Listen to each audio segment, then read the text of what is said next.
నమస్కారం. ఈరోజు వార్తల విశ్లేషణకు స్వాగతం. ప్రతిరోజు మనల్ని ఉక్కిరిబిక్కిరి చేసే వార్తల హోరును కాస్త పక్కన పెట్టి ఈరోజున్న అత్యంత ముఖ్యమైన అంశాలను, వాటి వెనుకున్న అసలు కథను చాలా సింపుల్గా, స్పష్టంగా అర్థం చేసుకుందాం. ఈరోజు మనం ప్రధానంగా 4 అంశాల మీద ఫోకస్ చేయబోతున్నాం. ముందుగా బిగ్ టెక్ కంపెనీలు, స్థానిక చట్టాల గురించి, ఆ తర్వాత మన దేశ రాజకీయాల్లో జరుగుతున్న పరిణామాలు, ప్రభుత్వ అధికారాలను న్యాయస్థానాలు ఎలా కట్టడి చేస్తున్నాయో చూద్దాం. చివరగా అంతర్జాతీయ స్థాయి ఘర్షణాలను కూడా కవర్ చేద్దాం. సరే, ముందుగా మన మొదటి అంశం big tech and local laws. పెద్ద పెద్ద సోషల్ మీడియా ప్లాట్ఫామ్స్ స్థానిక చట్టాల ఒత్తిడిని ఎలా డీల్ చేస్తున్నాయో చూద్దాం. ఇక్కడ మనం ముఖ్యంగా గమనించాల్సిన విషయం ఒకటుంది. మనకు బాగా తెలిసిన మెటా సంస్థ భారతదేశంలో స్థానిక చట్టాల అవసరాల పేరుతో స్టేట్ పోలీసుల సెన్సార్షిప్ ఆదేశాలకు వెంటనే తలొగ్గి భారీ స్థాయిలో కంటెంట్ను రెస్ట్రిక్ట్ చేస్తోంది. అంటే ఆటోమేటిక్గా ఇదంతా జరిగిపోతోందన్నమాట. అసలు ఈ సెన్సార్షిప్ వెనుక మెకానిజం ఎలా పనిచేస్తుందో చూస్తే ఆశ్చర్యం కలుగుతుంది. ఐటీ చట్టం సెక్షన్ 79 కింద పనిచేసే ఈ సహయోగ్ పోర్టల్ ద్వారా పోలీసులు నేరుగా టేక్ డౌన్ నోటీసులు పంపుతారు. దాంతో కోర్టుకెళ్లి వాదించుకునే రిస్క్ ఎందుకని ప్లాట్ఫాములు వెంటనే ఆ కంటెంట్ను తీసేస్తున్నాయి. లేదంటే వాళ్లకున్న సేఫ్ హార్బర్ ప్రొటెక్షన్ ఎక్కడ పోతుందో అని భయం. ఇక డిజిటల్ ప్రపంచం నుంచి బయటకొచ్చి మన దేశీయ రాజకీయాల వైపు చూద్దాం. Domestic politics and turmoil. ఇక్కడ భారీ మార్పులు, అంతర్గత సంక్షోభాలు కనిపిస్తున్నాయి. ఆమ్ ఆద్మీ పార్టీకి సంబంధించి ఈ మధ్య జరిగిన పరిణామాలను గమనించండి. డిప్యూటీ లీడర్గా ఉన్న రాఘవ్ చద్దా స్థానంలో అశోక్ మిట్టల్ను తీసుకురావడం, ఆ తర్వాత ఈడీ ఆయన ఇళ్లపై సోదాలు చేయడం, చివరికి ఏకంగా 7 ఆప్ రాజ్యసభ ఎంపీలు రాజీనామా చేసి బీజేపీలో చేరిపోవడం, ఇదంతా చాలా వేగంగా జరిగిపోయింది. ఆప్కి ఇదొక భారీ ఎదురుదెబ్బ అని చెప్పాలి. ఈ రాజకీయ చదరంగాన్ని కొంచెం దూరం నుంచి నిష్పక్షపాతంగా చూస్తే రెండు వైపులా భిన్నమైన వాదనలు వినిపిస్తున్నాయి.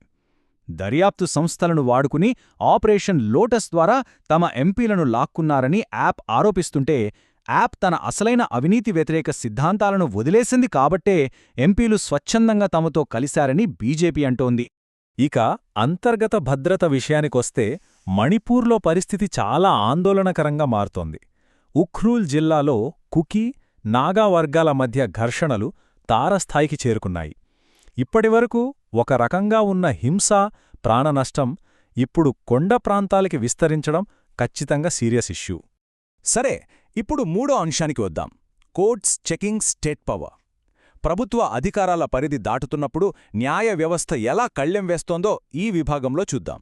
ఇక్కడ మనం మాట్లాడుకోవాల్సిన ముఖ్యమైన విషయం అలహాబాద్ హైకోర్టు చేసిన ఈ కామెంట్ గురించి. అసలు నేరాలను దర్యాప్తు చెయ్యాల్సిన యూపీ పోలీసులు ఆ పని వదిలేసి ప్రేమికుల వెంటపడటం, పెళ్లిళ్ల గురించి ఇన్వెస్టిగేట్ చేయడమేంటని కోర్టు తీవ్రంగా మందలించింది. వయోజనుల స్వేచ్ఛను గౌరవించాలని, మోరల్ పోలీసింగ్ ఆపాలని చాలా స్ట్రాంగ్ కౌంటర్ ఇచ్చింది. ఇక్కడ కనిపిస్తున్న ఈ 104 అనే నంబర్ వెనుక 32 సుదీర్ఘ పోరాటం ఉంది. ఒడిశాలో ఇన్ని దశాబ్దాలుగా సాధారణ కూలీలుగా పనిచేస్తున్న 104 మంది కార్మికులకు ఎట్టకేలకు హైకోర్టు రెగ్యులర్ ఎంప్లాయీ బెనిఫిట్స్ ఇచ్చింది. అధికారులు ఆ వలసవాద మనస్తత్వాన్ని వదిలేయాలని కోర్టు గట్టిగా చెప్పడం ఇక్కడ మనం గమనించాల్సిన మరో ముఖ్యమైన పాయింట్. ఫైనల్గా మన చివరి అంశం ది గ్లోబల్ జియోపాలిటికల్ ఫ్రంట్. ఇక్కడ దాకా మన దేశం గురించి మాట్లాడుకున్నాం కదా. ఇప్పుడు ప్రపంచస్థాయిలో జరుగుతున్న ఘర్షణల వైపు ఒక లుక్ వేద్దాం. మిడిల్ ఈస్ట్లో పరిస్థితి చూస్తే అమెరికా చొరవతో ఇజ్రాయెల్, లెబనాన్ మధ్య కాల్పుల విరమణను మరో 3 వారాలు పొడిగించారు. కానీ టెన్షన్ అయితే ఏమాత్రం తగ్గలేదు. ఈ పొడిగింపు వల్ల ఇజ్రాయెల్పై ఎలాంటి ఆంక్షలు లేవని హిజ్బుల్లాహ్ అంటుంటే, ఇజ్రాయెల్ మాత్రం తన పరిమిత సైనిక దాడులను అలా కంటిన్యూ చేస్తూనే ఉంది. ఈ దృశ్యం చూస్తే గ్రౌండ్ రియాలిటీ ఎలా ఉందో మనకర్థమవుతుంది. వాషింగ్టన్లో దౌత్యపరమైన చర్చలు ఆ పక్క నడుస్తున్నప్పటికీ లెబనాన్ లోపల ఇజ్రాయెల్ సాయుధ వాహనాలు తిరగడం, లిమిటెడ్ స్ట్రైక్స్ జరగడం మనమిక్కడ స్పష్టంగా చూడొచ్చు. ఇక అత్యంత విషాదకరమైన ఒక అంశం గురించి మాట్లాడుకుందాం. అసలు ఒక యుద్ధ ప్రాంతం నుండి మృతదేహాలను తిరిగి తీసుకురావటం సాధ్యమేనా? భారత సుప్రీంకోర్టు ప్రస్తుతం ఈ గంభీరమైన, అత్యంత సంక్లిష్టమైన ప్రశ్న మీదే దృష్టిపెట్టింది. రష్యా సైన్యంలో పనిచేయడానికి మోసపోయి ఉక్రెయిన్ యుద్ధానికి వెళ్లిన 26 మంది భారతీయుల్లో 10 మంది మరణించినట్లు వెల్లడైంది. ఆ బాధిత కుటుంబాలు తమ వారి మృతదేహాలనైన స్వదేశానికి రప్పించాలని ఎంత ఆవేదనతో పోరాడుతున్నారో ఇక్కడ కనిపిస్తోంది. ఇది నిజంగా చాలా హృదయ విదారకమైన విషయం.